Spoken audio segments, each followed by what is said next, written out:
ಸಂಜೆಯಿಂದ ಸುರಿದಂತಹ ಧಾರಾಕಾರ ಮಳೆಗೆ ಬೆಂಗಳೂರು ಒಂದರ್ಥದಲ್ಲಿ ತತ್ತರಿಸಿ ಹೋಗಿತ್ತು. ಈಗ ಬೆಂಗಳೂರಿನ ಪರಿಸ್ಥಿತಿ ಹೇಗಿದೆ, ಜನಜೀವನ ಸಂಚಾರ ವ್ಯವಸ್ಥೆ ಹೇಗಿದೆ ಅನ್ನೋದನ್ನು ತಿಳ್ಕೊಳ್ಳೋಣ. ನಮ್ಮ ಪ್ರತಿನಿಧಿ ನಾಗೇಂದ್ರ ನಮ್ಮ ಜೊತೆ ಸಂಪರ್ಕದಲ್ಲಿದ್ದಾರೆ. ನಾಗೇಂದ್ರ, ಈಗ ಬೆಂಗಳೂರಿನ ಯಾವ ಭಾಗದಲ್ಲಿದ್ದೀರಿ ಮತ್ತು ಅಲ್ಲಿ ಯಾವ ರೀತಿಯಾದಂತಹ ಪರಿಸ್ಥಿತಿ ಇದೆ? ರಾಘವೇಂದ್ರ, ನಾನೀಗ ಬೆಂಗಳೂರಿನ ಮೆಜೆಸ್ಟಿಕ್ ಭಾಗದಲ್ಲಿರುವಂತದ್ದು.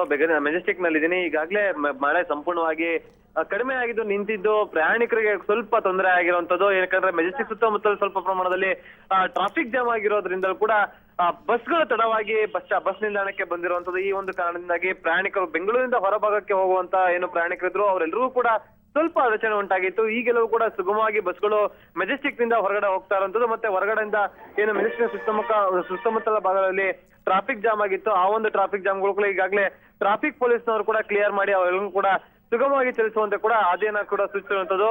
ನಾವೀಗ ಮೆಜೆಸ್ಟಿಕ್ ನಲ್ಲಿ ಗಮನಿಸಿರುವಂತಹ ಪ್ರಕಾರ ಎಲ್ಲರೂ ಕೂಡ ಸುಗಮವಾಗಿ ಪ್ರಯಾಣಿಕರು ಕೂಡ ಬೆಂಗಳೂರಿನ ಹೊರಭಾಗಕ್ಕೆ ಏನು ಹೊರಟಿದ್ದ ಬಸ್ಗಳು ಎಲ್ಲವೂ ಕೂಡ ಈಗ ಎಲ್ಲಾ ಭಾಗಗಳಿಗೆ ಹೊರಡುವಂತ ಕಾರ್ಯದಲ್ಲಿ ಇರುವಂತದ್ದು. ಮತ್ತೆ ಈಗಾಗಲೇ ಬೆಂಗಳೂರಿನ ಸಂಪೂರ್ಣವಾಗಿ ಮಳೆ ನಿಂತಿದ್ದು ಎಲ್ಲಾ ಕಡೆ ಕೂಡ ಸಂಚಾರ ಕೂಡ ಅಷ್ಟೊಂದು ಯಾವುದೇ ರೀತಿಯಿಂದ ಜಾಮ್ ಆಗದೆ ಸಂಚಾರ ಕೂಡ ಸುಗಮವಾಗಿ ಸಾಗ್ತಾ ಇರುವಂತದ್ದು ಗಮನಕ್ಕೆ ಬಂದಿದೆ ರಾಘವೇಂದ್ರ. ಓಕೆ ನಾಗೇಂದ್ರ, ಈಗ ಹೊರ ಊರಿಗೆ ಪ್ರಯಾಣಿಸಬೇಕಾಗಿದ್ದಂತಹ ಬಸ್ಗಳು ಅಂದ್ರೆ ಸುಮಾರು 7 ಗಂಟೆಗೆ 8 ಗಂಟೆಗೆ ಹೊರ ಹೋಗಬೇಕಾದಂತಹ ಬಸ್ಗಳು ಈಗ ಹೋಗ್ತಾ ಇದೆಯಾ? ಅಂದ್ರೆ ಸುಮಾರು 3 ಗಂಟೆ 4 ಗಂಟೆ ತಡವಾಗಿ ಹೋಗ್ತಾ ಇದೆಯಾ? ಆವಾಗಿಂದ ಹೋಗಿದೆಯಾ ಅಥವಾ ಈಗ ಅಷ್ಟೇ ಹೋಗಕ್ಕೆ ಪ್ರಾರಂಭ ಆಗಿದೆಯಾ ಅಂತ?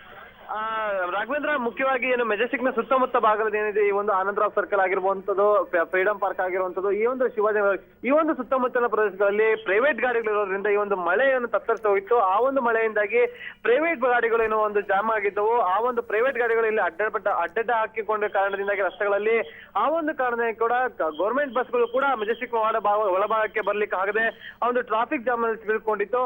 ಮುಖ್ಯವಾಗಿ ಪ್ರೈವೇಟ್ ಬಸ್ಗಳಿಂದ ಒಂದು VRL ಆಗಿರ್ಬೋದು, SRS ಆಗಿರ್ಬೋದು, ನ್ಯಾಷನಲ್ ಟ್ರಾವೆಲ್ಸ್ ಗಳಾಗಿರ್ಬೋದು, ಈ ಒಂದು ರೀತಿಯ ಪ್ರೈವೇಟ್ ಟ್ರಾವೆಲ್ಸ್ ಗಳಿಂದಾಗಿ ಕೂಡ ಟ್ರಾಫಿಕ್ ಜಾಮ್ ಹೆಚ್ಚಿನ ಪ್ರಮಾಣದಲ್ಲಿ ಜಾಮ್ ಆಗಿತ್ತು. ಯಾಕಂದ್ರೆ ಸ್ಯಾಟರ್ಡೆ ಬೇರೆ ಆಗಿರೋದ್ರಿಂದ ಈ ಒಂದು ಶನಿವಾರ ಹೆಚ್ಚಿನ ಪ್ರಮಾಣದಲ್ಲಿ ಬೆಂಗಳೂರಿನಿಂದ ಹೊರ ಭಾಗಕ್ಕೆ ಬಸ್ಗಳು ಹೋಗುವಂತದ್ದು, ಹೆಚ್ಚಿನ ಪ್ರೈವೇಟ್ ಗಾಡಿಗಳು ಕೂಡ ಮೆಜೆಸ್ಟಿಕ್ ಸುತ್ತಮುತ್ತ ಬಂದು ಆ ಒಂದು ಮುಖಾಂತರ ಹಾದು ಹೋಗುವಂತದ್ದು. ಈ ಒಂದು ಕಾರಣದಿಂದಾಗಿ ಕೂಡ ಪ್ರೈವೇಟ್ ಬಸ್ಗಳಿಂದ ಕೂಡ ಟ್ರಾಫಿಕ್ ಜಾಮ್ ಆಗಿತ್ತು. ಸುಮಾರು 8 ಗಂಟೆಗಳಿಂದ ಕಾಯ್ದಿದ್ದಂತ ಪ್ರಯಾಣಿಕರು ಮೆಜೆಸ್ಟಿಕ್ ನಲ್ಲಿ ಈಗ ಒಂದು ಇಲ್ಲಿಂದ ಏನು ಶಿವಮೊಗ್ಗ ಆಗಿರ್ಬೋದು, ತುಮಕೂರು, ಮಂಗಳೂರು ಈ ರೀತಿಯ ಬೇರೆ ಬೇರೆ ಜಿಲ್ಲೆಗಳಿಗೆ ತರುವಂತಹ ಬಸ್ಗಳು ಕೂಡ ಈಗ ಅಷ್ಟೇ ಬಿಡುವಂತದ್ದು. ಸುಮಾರು 8 ಗಂಟೆಗೆ ರಿಸರ್ವೇಶನ್ ಮಾಡಿಕೊಂಡಿದ್ದ ಪ್ರಯಾಣಿಕರು ಕೂಡ ಈಗ ಅವರಿಗೆ ಬಸ್ ಸಿಕ್ಕಿರುವಂತದ್ದು. ಅವರೀಗ ಸುಗಮವಾಗಿ ಅವರ ಬಸ್ ಕೂಡ ದೊರಕಿ ಅವರ ಹೊರಭಾಗಕ್ಕೆ ಹೋಗ್ತಿರುವಂತದ್ದು. ಮುಖ್ಯವಾಗಿ ಟ್ರಾಫಿಕ್ ಜಾಮ್ ಆಗ್ಲಿಕ್ಕೆ ಕಾರಣವಾಗಿ ಏನಂತಂದ್ರೆ ಪ್ರೈವೇಟ್ ಗಾಡಿಗಳು ಅಲ್ಲಲ್ಲಿ ನಿಂತ್ಕೊಂಡು ಮಳೆಯಿಂದಾಗಿ ಟ್ರಾಫಿಕ್ ಜಾಮ್ ಆಗಿತ್ತು. ಆ ಒಂದು ಕಾರಣದಿಂದ ಕೂಡ ಗೌರ್ಮೆಂಟ್ ಗಾಡಿಗಳು ಅಂದ್ರೆ KSRTC ಆಗಿರ್ಬೋದು, BMTC ಬಸ್ಗಳು ಕೂಡ ಟ್ರಾಫಿಕ್ ಜಾಮ್ ನಲ್ಲಿ ಜಾಮ್ ಆಗಿತ್ತು. ಈ ಒಂದು ಕಾರಣದಿಂದ ಪ್ರಯಾಣಿಕರು ಕೂಡ ಸ್ವಲ್ಪ ಅಡಚಣೆ ಆಗಿತ್ತು ರಾಘವೇಂದ್ರ. ಓಕೆ ನಾಗೇಂದ್ರ, ಇನ್ನು ಮೆಜೆಸ್ಟಿಕ್ ಭಾಗದಲ್ಲಿ ಸಾರ್ವಜನಿಕರು ಅನುಭವಿಸಿದಂತಹ ಪಾಡು, ಒಂದು ಕಡೆ ಅವರು ರಸ್ತೆಯನ್ನು ದಾಟಲಾಗದೆ ಅನುಭವಿಸಬೇಕಾದಂಥ ಪಾಡು, ಇನ್ನೊಂದು ಕಡೆ ವಾಹನಗಳ ಸಂಚಾರವೇ ಇಲ್ಲ, ಮತ್ತೊಂದು ಕಡೆ ಅಲ್ಲಿ ಮೋರಿಗಳಿಂದ ಹರಿದಂತಹ ಒಂದು ಕೊಳಚೆ ನೀರಾಗಿರ್ಬೋದು.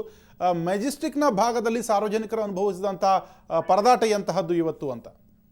ರಾಘವೇಂದ್ರ, ಇವತ್ತು ಮೆಜೆಸ್ಟಿಕ್ ನಲ್ಲಿ ಪ್ರಯಾಣಿಕರು ಯಾವ ಮಟ್ಟದಲ್ಲಿ ಪರದಾಡಿದಾರೆ ಅಂತಂದ್ರೆ ಅತ್ತ ಬಸ್ಸಿಗೂ ಬರದೆ ಇತ್ತ ಸುಮಾರು ಜನರು ಹೆಚ್ಚಾಗಿ ಇಲ್ಲಿ ಒಂದು ಯಾವುದೇ ರೀತಿಯಂತಹ ನಿಲ್ಲುಗಡೆ ಒಂದು ಕೂಡ ಜಾಗ ಇರಲಿಲ್ಲ. ಅಂಡರ್ ಪಾಸ್ ಅಲ್ಲೂ ಕೂಡ ಈಗಾಗಲೇ ನೀರುಗಳು ತುಂಬಿಕೊಂಡಿರೋದ್ರಿಂದ ಪ್ರಯಾಣಿಕರು ರಸ್ತೆಯಲ್ಲೇ ನಿಂತು ನೆಂದು ಲಗೇಜ್ಗಳ ಸಮೇತ ಕೂಡ ನೆಂದು ನಮ್ಗೆ ಕಣ್ಣಿಗೆ ಕಂಡು ಬಂದಿರುವಂತದ್ದು.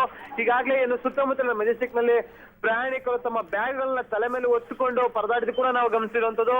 ಮತ್ತೆ ಏನು ನಿಲ್ದಾಣಗಳಲ್ಲಿ ಏನಿದೆ ಒಂದು ನಿಲುಗಡೆ ಸ್ಥಳ ಏನಿದೆ, ಆ ಒಂದು ಸ್ಥಳದಲ್ಲಿ ಕೂಡ ಹೆಚ್ಚಿನ ಪ್ರಮಾಣದಲ್ಲಿ ಒಂದು ಆಟೋ ಚಾಲಕರೇ ಸೇರ್ಕೊಂಡಿದ್ದು. ಮತ್ತೆ ಸುತ್ತಮುತ್ತಲಿನ ಜನರು ಕೂಡ ಒಂದು ನಿಲ್ದಾಣಗಳಲ್ಲಿ ನಿಂತಿದ್ರಿಂದ ಪ್ರಯಾಣಿಕರಿಗೆ ತುಂಬಾನೇ ಅಡಚಣೆ ಆಯ್ತು. ಅವರ ಲಗೇಜ್ಗಳು ಕೂಡ ನೀರಿನಲ್ಲಿ ನೆಂದು ಹೋಗಿರುವಂತದ್ದು. ಇನ್ನು ಕುಟುಂಬಸ್ಥರಿಂದ ಹೆಂಗಸರಾಗಿರ್ಬೋದು, ಮಕ್ಕಳಾಗಿರ್ಬೋದು, ಎಲ್ಲರೂ ಕೂಡ ಈ ಒಂದು ಮಳೆಯಲ್ಲಿ ನೆಂದು ನೀರಾಗಿ ಬಸ್ ನಲ್ಲಿ ಪ್ರಯಾಣ ಬೆಳೆಸಿರುವಂತದ್ದು ರಾಘವೇಂದ್ರ. ಓಕೆ, ಇನ್ನು ಮೆಜೆಸ್ಟಿಕ್ನ ಸಂಪರ್ಕ ರಸ್ತೆಗಳಾದಂತಹ ಕಾಟನ್ಪೇಟೆ ರೋಡ್ ಆಗಿರ್ಬೋದು, ಗೂಡ್ಶೆಡ್ ರೋಡ್ ಆಗಿರ್ಬೋದು, ಮಾಗಡಿ ರಸ್ತೆ ಆಗಿರ್ಬೋದು ಅಥವಾ ಶೇಷಾದ್ರಿಪುರಂ ರಸ್ತೆ ಆಗಿರ್ಬೋದು, ಈ ರಸ್ತೆಗಳಲ್ಲಿ ಕೂಡ ಸಂಚಾರ ಈಗ ಸುಗಮವಾಗಿ ಸಾಗ್ತಾ ಇದೆಯಾ ಹೇಗೆ? ಹೌದು ರಾಘವೇಂದ್ರ, 8 ಗಂಟೆಗೆ ಶುರುವಾದಂತ ಈ ಒಂದು ಮಳೆ ಕಾರಣದಿಂದಾಗಿ ಬೆಂಗಳೂರಿನ ಮೆಜೆಸ್ಟಿಕ್ ನ ಹೊರಭಾಗಕ್ಕೂ ಹೋಗ್ಲಿಕ್ಕೆ ಆಗದೆ, ಹೊರಭಾಗದಿಂದ ಹೊರಗಡೆ ಬರ್ಲಿಕ್ಕೂ ಆಗದೆ ಒಂದು ಪರಿಸ್ಥಿತಿ ಕೂಡ ಕಂಡು ಬಂದಿತ್ತು. ಏನು ಮೆಜೆಸ್ಟಿಕ್ ನ ಹೊರಭಾಗ ಹೋಗುವಂತ ಕಾಟನ್ಪೇಟೆ ರೋಡ್, ಗುಲ್ಸೆಟ್ ರೋಡ್, ಮತ್ತೆ ಈ ಕಡೆ ಶೇಷಾದ್ರಿಪುರಂ ಮತ್ತೆ ಆನಂದರಾವ್ ಸರ್ಕಲ್, ಈ ಎಲ್ಲವೂ ಕೂಡ ರಸ್ತೆಗಳು ಸಂಪೂರ್ಣವಾಗಿ ಜಾಮ್ ಆಗಿರೋದ್ರಿಂದ ಕೂಡ ಪ್ರಯಾಣಿಕರ ಬಸ್ ಏನಿದೆ ಆ ಒಂದು ಬಸ್ಗಳು ಕೂಡ ಮೆಜೆಸ್ಟಿಕ್ ನಲ್ಲಿ ಸ್ವಲ್ಪ ನಿಂತಿರುವಂತದ್ದು. ಮತ್ತೆ ಹೊರಭಾಗದಲ್ಲಿ ಕೂಡ ಬಸ್ಗಳು ಬರದೆ ಪ್ರಯಾಣಿಕರು ಮೆಜೆಸ್ಟಿಕ್ ನಲ್ಲೇ ಇದ್ರು. ಈ ಒಂದು ಮುಖ್ಯವಾಗಿ ಕಾಟನ್ಪೇಟೆ ಆಗಿರ್ಬೋದು, ಬುಲ್ಶೆಟ್ ರೋಡ್ ಆಗಿರ್ಬೋದು, ಮೈಸೂರು ರಸ್ತೆ ಆಗಿರ್ಬೋದು, ಈ ಭಾಗದಲ್ಲಿ ಈಗಷ್ಟೇ ಬಸ್ಗಳು ಸಂಚಾರ ಸುಗಮವಾಗಿ ಸಾಗ್ತಾ ಇರೋ ಮಾಹಿತಿಯು ಕೂಡ ಈಗಾಗಲೇ BMTC KSRTC ಅಧಿಕಾರಿಗಳು ಈಗಾಗಲೇ ನಮ್ಗೆ ತಿಳಿಸಿರುವಂತದ್ದು.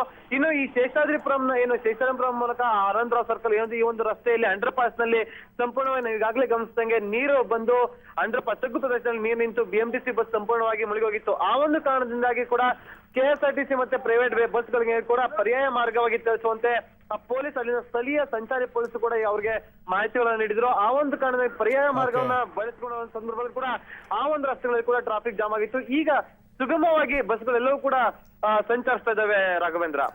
Okay, thank you Nagendra. ಮತ್ತೆ ನಿಮ್ಮನ್ನು ನಾನು ಸಂಪರ್ಕ ಮಾಡ್ತೀನಿ. ಒಟ್ಟಾರೆಯಾಗಿ ಬೆಂಗಳೂರಿನ ಮೆಜೆಸ್ಟಿಕ್ನ ಭಾಗದಲ್ಲಿ ಈಗ ಒಂದು ರೀತಿಯಾಗಿ ಸಂಚಾರ ಸುಗಮ ವ್ಯವಸ್ಥೆ ಸಾಗ್ತಾ ಇದೆ, ನಿಧಾನವಾಗಿ ಹಂತ ಹಂತವಾಗಿ ಸಹಜ ಸ್ಥಿತಿಗೆ ಮರಳ್ತಾ ಇದೆ ಅಂತ ಹೇಳ್ಬೋದು.